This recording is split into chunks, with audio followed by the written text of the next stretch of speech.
দক্ষিণী সিনেমার ইন্ডাস্ট্রির আলোচিত তারকা জুটি রাশমিকা মান্দানা ও বিজয় দোবরাকান্ডা এবার নাকি গোপনে আংটি বদল সেরে ফেলেছেন।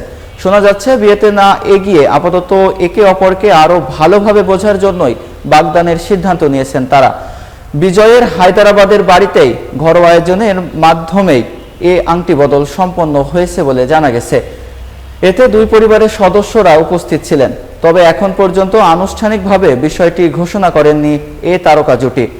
উল্লেখ্য, রাশমিকা 2017 সালে অভিনেতা রক্ষিত শেঠির সঙ্গে বাগদান করেছিলেন, তবে 2018 সালের সেপ্টেম্বরে সেই সম্পর্ক ভেঙে যায়। পরে বিজয় দোবরাকান্ডার সঙ্গে একাধিক সিনেমায় কাজ করতে গিয়ে ঘনিষ্ঠ হয়ে ওঠেন তিনি।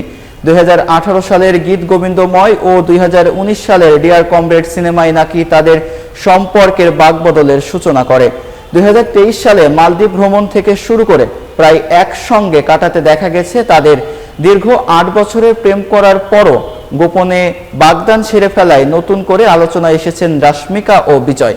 ভক্ত অনুরাগীদের দাবি, এবারের এই গোপন বাগদানই তাদের বহু প্রতীক্ষিত বিয়ের দ্বার উন্মোচন করবে।